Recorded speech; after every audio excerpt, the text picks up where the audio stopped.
بسم اللہ الرحمن الرحیم۔ پاکستان کی تاریخ کے حوالہ سے چند ضروری باتیں آپ کے سامنے بیان کروں گا۔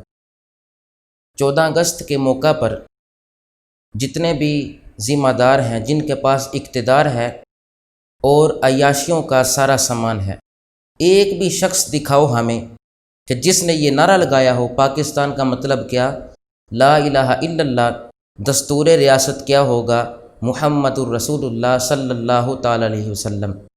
کیا پاکستان صرف اس مقصد کے لیے بنا کہ اس میں 14 اگست والے دن پریڈ ہو اور نوجوانان پاکستان 14 اگست کے دن موٹر سائیکلوں سے سلنسر نکال کر گلیوں میں عیاشی کرے؟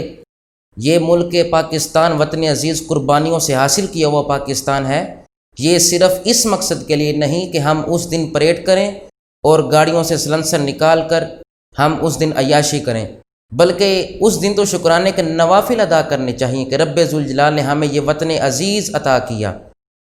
اور دوسری بات، یہ وطن عزیز جب حاصل کیا گیا تو اس وقت کتنے ہی شہداء نے اپنی جانوں کا نذرانہ پیش کیا، بہت سے لوگ شہید ہوئے جو آج پاکستان کا نام لے رہے ہیں مگر اس وطن سے پیار نہیں کر رہے، بلکہ اس کے نام سے اپنی عزت اور آبرو بنا رہے ہیں۔ لوگوں کو یہ کون بتائے گا کہ جب وطن عزیز حاصل کیا گیا، یہ پاک وادی، یہ ملک پاکستان حاصل کیا گیا، تو بہت سے مسلمانوں نے اپنی بچیوں کے گلے کاٹے؟ یہ کون امت مسلمہ کو بتائے گا؟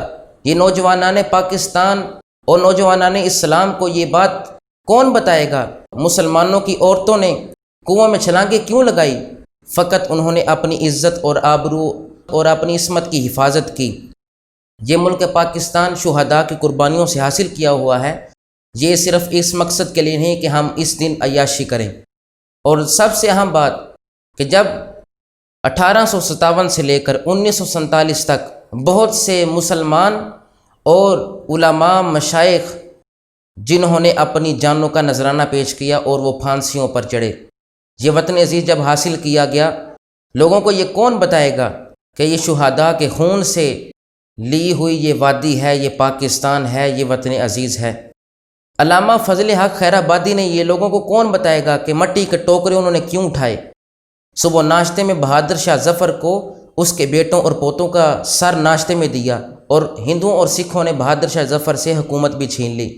یہ کون بتائے گا؟ ہمیں کہو، ہم لوگوں کو بتاتے ہیں، لوگوں کے رونٹے نہ کھڑے کر دیے تو کہنا یہ ملک پاکستان شہداء کی قربانیوں سے حاصل کیا ہوا پاکستان ہے، یہ علماء مشائخ کی قربانیوں سے حاصل کیا ہوا پاکستان ہے۔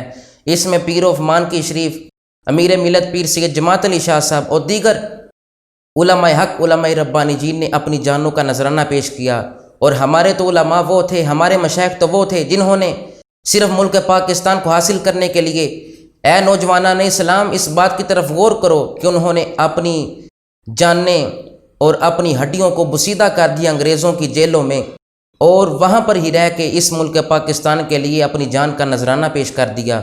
بس اتنا ہی کہیں گے، یہ پاکستان بہت ہی محنتوں، مشقتوں اور شہادتوں سے حاصل کیا ہوا ہے۔